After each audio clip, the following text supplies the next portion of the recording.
This is ClueCon Weekly, the official Free Switch web show produced and broadcasted directly from Free Switch. ClueCon Weekly features live updates from the Free Switch developers and presentations from various pioneers of communications technology. ClueCon Weekly is brought to you by Free Switch Solutions, the official consulting firm of the Free Switch open source project. Get help from the experts. Visit freeswitch.com. ClueCon, the premier technology conference for telecom, WebRTC, IoT, and all things maker. ClueCon is held every year in Chicago, Illinois, and offers an all-day hackathon and 4 days of technology-rich presentations from developers around the world. Learn more at ClueCon.com or call 877-748-CLUE.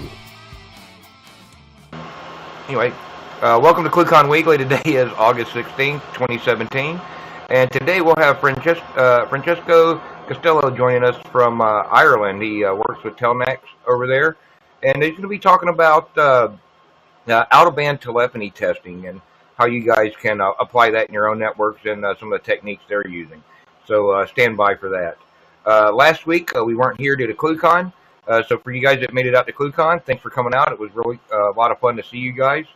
And I'd like to send a special thank you out to John Boatler and to Michael Graves.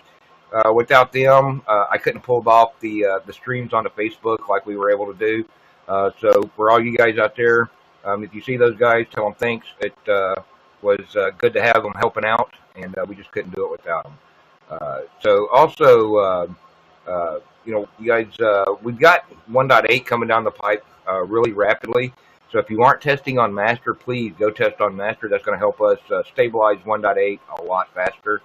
You can get those packages right out of the master package testing repo if we are on Debian or on CentOS. You can also get those right out of Git. So go try those today and let us know. Anyway, we're going to go over to Kathleen for a little news.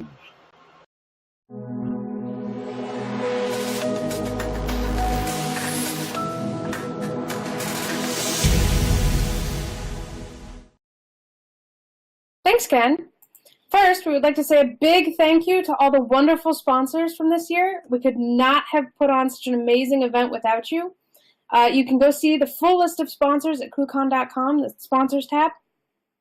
And a thank you to all of you that attended ClueCon this year. Pardon me.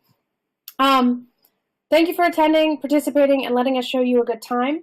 And thank you to all of our wonderful speakers. Your presentations were fantastic, and we're very excited that you decided to come and share them with us. And as Ken said, keep an eye out. We've got some awesome stuff coming up down the pipeline. We've got some early bird specials for registration starting in September. Sorry. And you can check out ClueCon.com for all the latest updates. And that's it for me, Ken. All right, cool. Thank you very much, Kathleen. And, we're going to get Francisco in here. Francisco, how are you doing today, sir? Hi guys, I'm doing very good today, and I am very happy to be doing this talk with you and share some of our technology with you guys. So cool. So if I got this right, you're one of the DevOps engineers over at Telnyx? Yeah. Actually, I'm one of the DevOps engineer, but we work really closely with the telephony team and the network team. So. It's a fun part of the company to be working on. Cool. So so everybody knows your background. How long have you been working in this space? Sorry? How long have you been working in telephony and DevOps for internet-based stuff? I did a lot of things since I started working, and it included doing some network stuff and some telephony stuff, and mostly system administration, and that gave me the opportunity to be working with this project that I'm gonna be doing the talk about. Cool. So, all right, Francisco, let's go ahead and get your slides up and take it away. All right.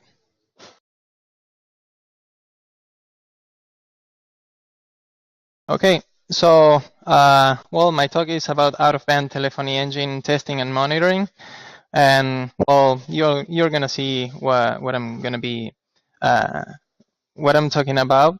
So, first of all, I am a DevOps engineer at Telnyx, and well, pretty much I said everything that I needed to say from this slide, and so let's get down to business. So this is a little roadmap of my talk. And first of all, I'm gonna start talking about the Telnyx network and the Telnyx telephony engine to set up some context for the main for the main for the main topic that I'm gonna be talking about. There are some talks that from the ClueCon uh, that Jason did from the network team, and also there are some good talks from our telephony team from Rogelio Perez and Alex Lee.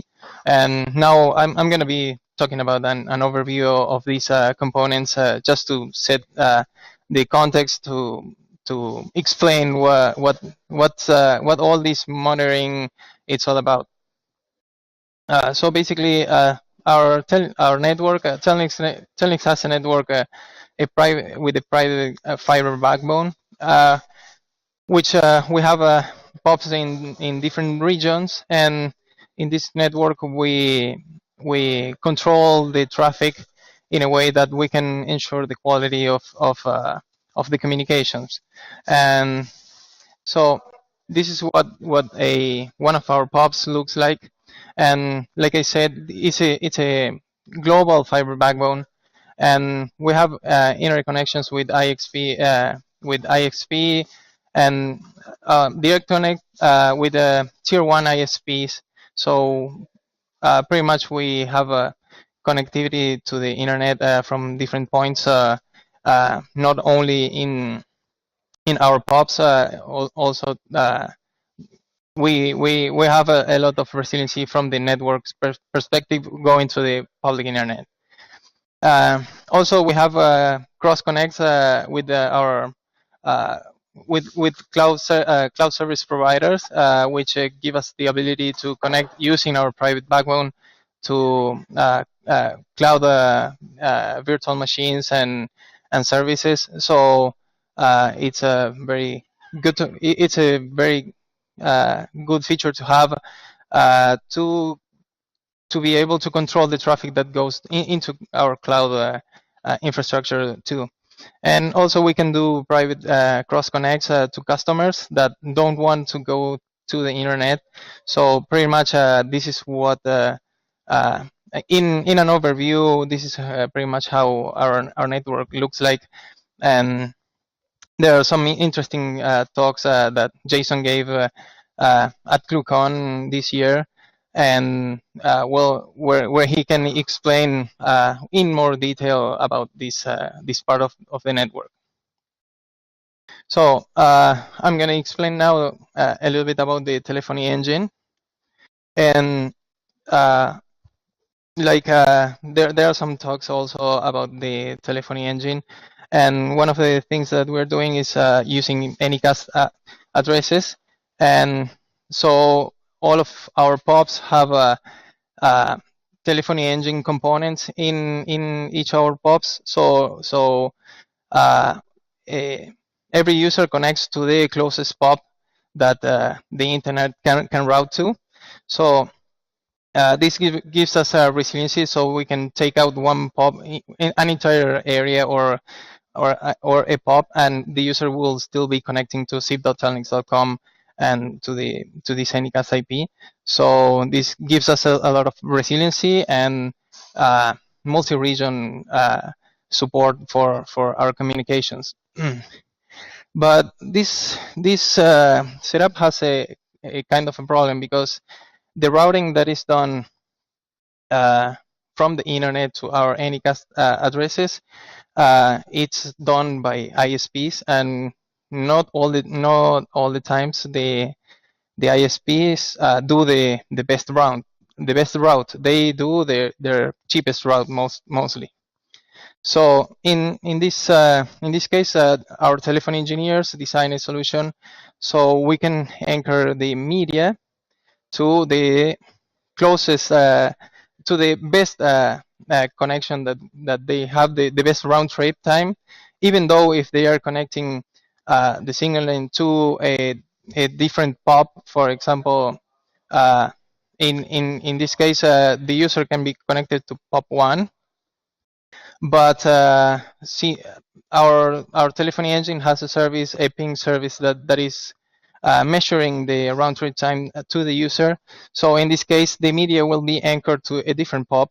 So in this case, we'll ensure that the quality is the best, especially for the media, which is the one that we need more quality of service. So then, having said and explained a little bit about our network and telephony engine, then I will do some explanation about the evolution that we had in our monitoring systems, especially about when we were starting to monitor. We started monitoring the end-to-end calls, and we needed to ensure that calls were connecting. And today, mostly, I'm going to be talking about what we call black box testing, which is end-to-end testing of the call. So if we monitor in this case, we monitor that the call connected, and we save some metrics about it.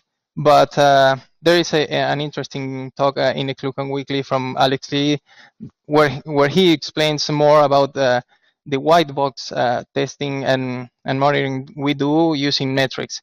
But in this case, we need to ensure that the calls connect. So at first, and in the early days, we had this setup. We had a monitoring stack that was Nagios, and we came up with the custom plugin. What that was developed in Node.js, and it connected to our telephony stack and connected the call. And if the call connected with 200 okay, and then we completed the call, then we will get an okay. And in this case, we had some known limitations, and the first one that we knew was that since this plugin was making a call, and we were calling a number which was the Telnyx number, and we did the call with less time than the IVR finished. So we were like calling ourselves, but sometimes the IVR changed, and we ended up like spamming ourselves with the test calls. So in this case, we needed the limitations. We needed an echo test server. Also, this setup was limited in the test cases that we could run, because in using Node.js, we needed to hard code all the test cases that we needed to do, like different setups or scenarios for zip messages going back and forth. And of course, this was zip signaling only, so no RTP. And also, adding test cases was really complicated, because we needed it was hard coded, and it was really complicated to add a new test case, and this didn't scale at all. So to address these known limitations, first of all, we added an echo server, which responded to our test calls, and then we didn't spam ourselves. So this echo server was a CP setup that was answering the calls and completing them. And in this case, we were using the CP server in in our network, but still we didn't have a RTP on the server. So in this case, we addressed the limitation of not having an echo server.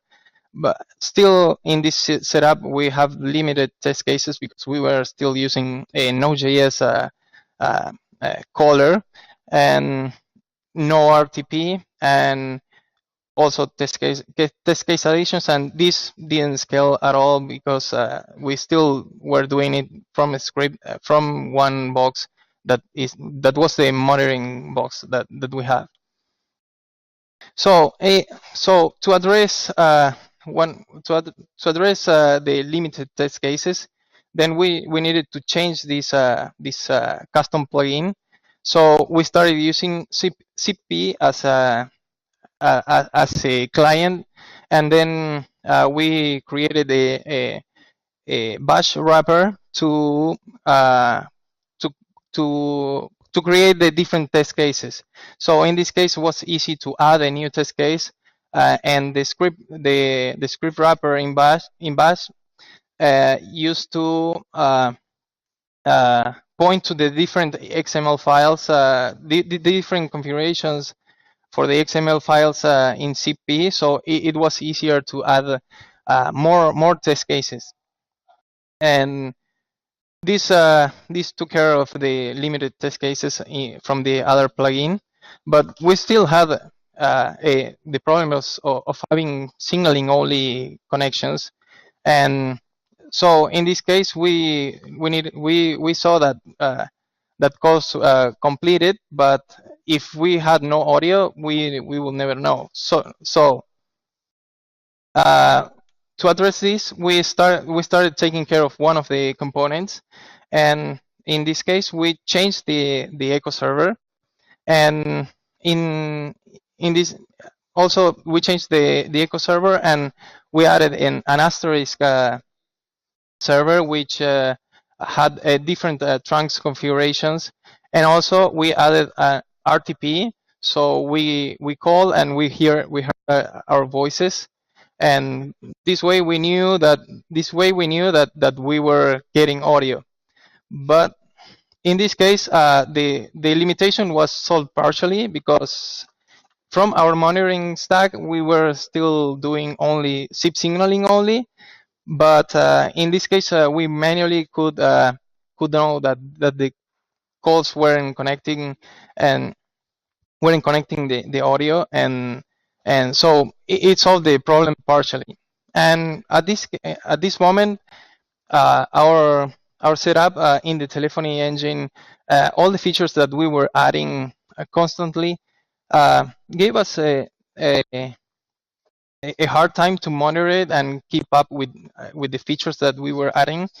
So in this case, we started thinking of creating sorry, we started creating we needed a solution that would scale, that we could use as a test scenario, not only for monitoring, but to run like test cases in a programmatic way. So then we built we started with building what today is called the test suite, our telephony test suite. And what we did, we created a service that we broke down the service from our monitoring stack, and we broke down the service from our monitoring stack, and so in this case we created a service that we could call from our monitoring system and to get results and metrics. And it is an HTTP service with an API that we can call from monitoring stack or from test cases. And this component, this telephony test suite, has asterisk and ZipP inside, and the way of communicating with asterisk is using AMI and different trunk setups, so we can have different setups for different test case scenarios. For example, using TCP calls, UDP calls, or TLS calls, or there are a lot of test cases that we can do today, and this allows us to create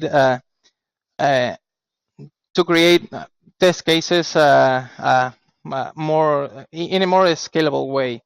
And from and the best part in this, we added support for RTP, so the test suite can test for audio and can test for audio, can test for T38 calls, and this is all done through in a programmatic way using the asterisk AMI. So so right now this is our test suite, but from now on I'm going to talk about what is out-of-band monitoring. Now I talk about the component that does the testing, but I'm going to talk about this is the most common use case that we have from our customers, that we have our network, we have our telephony stack, and we control the way we connect to the vendors, but we have no control what's going on the public internet or from the customers. So in this case, we can't test and we can't know if a customer is having an issue. So what we were doing originally, we were doing in-band monitoring. So our monitoring stack was connecting to the Telnyx telephony stack, and we knew that everything was okay inside our network. But the problem was that from a customer's perspective, we couldn't know that something was wrong. So we came up with the out-of-band monitoring, which is a way to simulate how a client will connect, a user will connect to our system from the public internet, which is the part that we don't control, especially the quality. So this is what our setup for out-of-band monitoring looks like. So in this case, we have the telephony test suite running in the out-of-band monitoring agent, and this agent has the particular setup that it can still access our network to connect with the monitoring system, to connect to our continuous integration pipeline, which we are using for getting test results with the previous setups that I talked about in the evolution. We didn't have a testing scenario. Now we have a testing scenario that right after deploys, we run all of the test cases, and if they fail, then we can roll back. And this monitoring agent also is sitting in public cloud space. And what the agent does is, when we connect the call, we route the traffic through the internet using elastic IPs that public cloud providers give us, and this traffic is routed through the public internet. So this way we simulate how we connect to how a user connects to our telephony stack, and then if we are facing some sort of issues that come from internet or in the routing that we have from the internet, then we will know. And so what were the challenges of this out-of-band monitoring? This looks like in the graphic, it looks easy, but the setup it's quite tricky. And well, we have a lot of challenges. First of all was the network routing. So in order to get the functionality that we needed, then we started we created a VPC in the cloud providers using our cross connects, and these special VPCs that our network engineers created had a default route going to the internet using their elastic IPs. So all default traffic is going to the internet, but this VPC has routes that connect to the to our private network, so we can reach our services for monitoring, for testing, or even for some telephony related tasks. So then one of the other challenge was scalability, and we needed, since we have a lot of POPs going around and in our network, and it's still increasing in size, and we're growing our network. So we need to run these agents in different regions. So we ensure that the clients can connect to the right POPs and to the right and they still complete the calls and the quality of the audio is okay. So one of the things that we needed to do is containerize this test suite using Docker, and so we can easily port it to any virtual machine running in the cloud. Then it needed to be a public cloud deployment, so we can leverage the use of their networks to connect through the public internet. And this had to be multi-region for the reason that we have multiple POPs and we need to test from different regions and how it behaves. So, and the last challenge that we have was DNS. All this setup, the network routing was easy to set up from our perspective, from the DevOps perspective, but the problem was that we had some tricky setups to create. For example, if we were using external DNS servers, we couldn't access our internal infrastructure using names. And also the other way around, if we were using our internal DNS servers, then we didn't know if there was a problem from the outside the network. So what we did is we created a solution for the DNS using DNS mask, and this DNS mask, depending on which DNS names we were using, it will be routed to the public internet or to our internal network. And this setup was passed inherit by Docker containers. So this is what the agent looks like from the DNS perspective. So we have the Docker engine with different. We have the telephony test suite, and we have other components that we use for out-of-band testing, and we have DNS mask running here, and the configuration that we did in DNS mask allowed us to use our internal services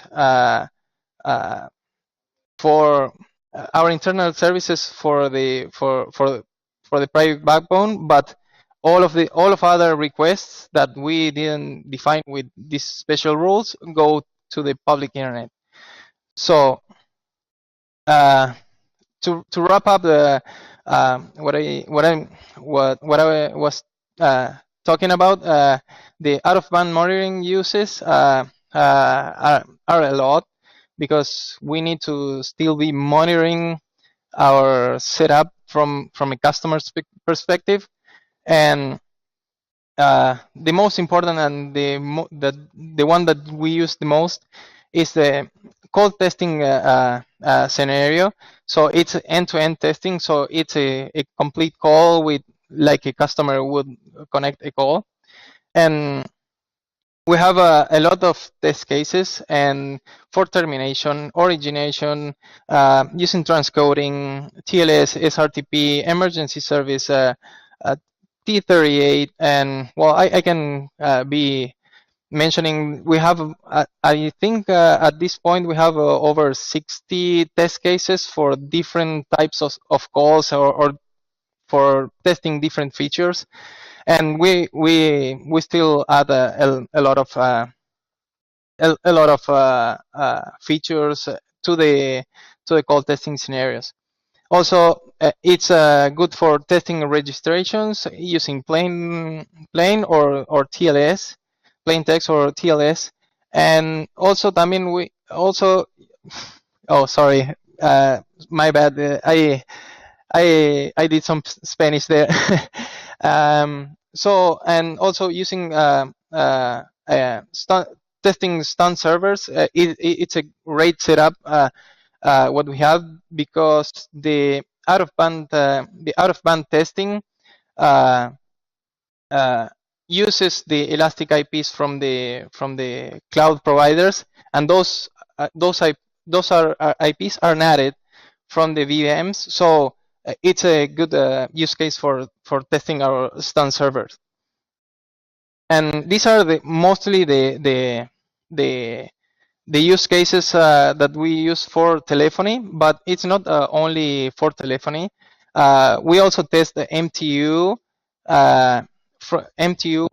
from the different regions. In the past, we had some issues with MTUs, especially with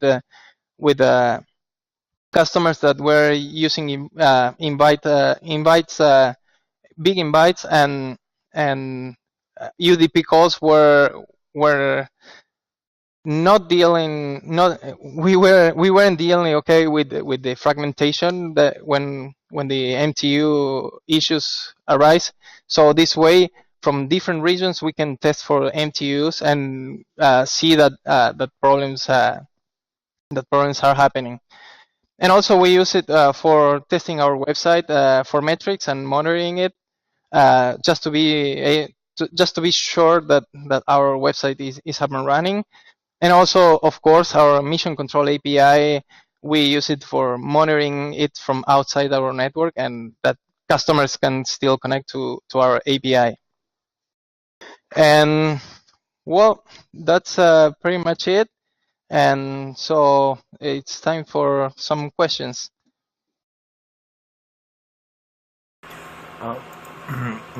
So on the question front, so you guys are using SIPI and you guys are using Asterisk. Why did you guys choose those tools for help testing the call paths? Well, that will be a question for our telephony engineers, but mainly we use the tools for having different having different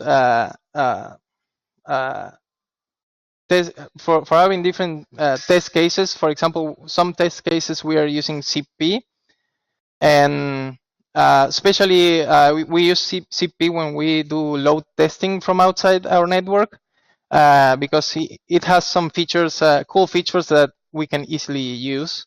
And so we are still using SIP quite a lot, and it's a great tool just to be able to stress test our servers.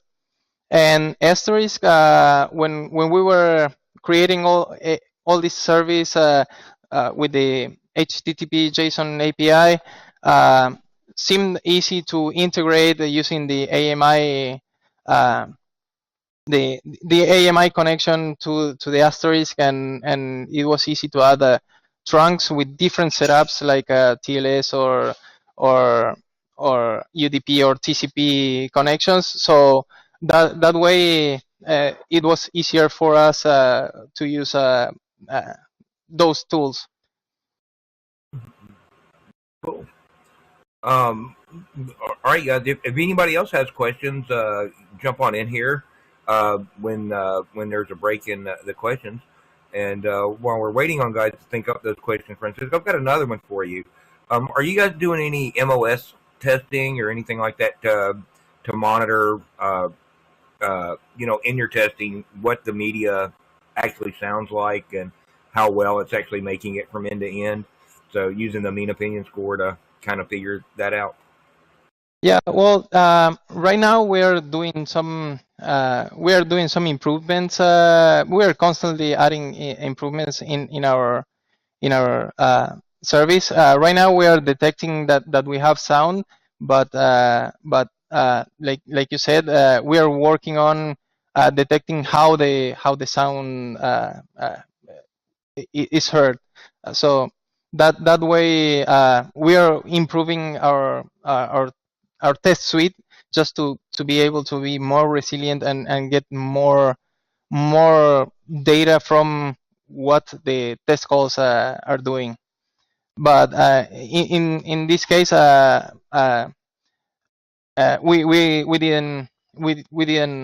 don't have it as we speak, but we are still working on adding these features as issues arise, and we are constantly improving it.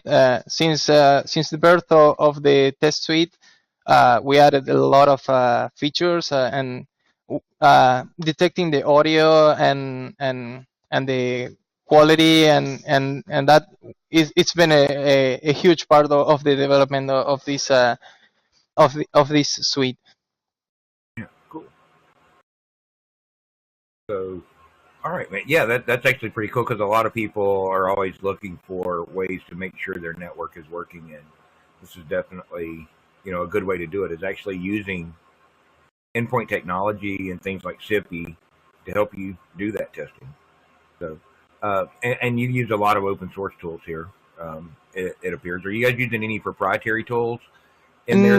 No, actually, like most of the components that we are using at Telnyx are open source components, and what we just do is glue them together to work all together and to provide the features that we need. For in this case, we are leveraging CP and also Asterisk to perform what we need to test our end-to-end connections from like a customer, Yep. No, definitely.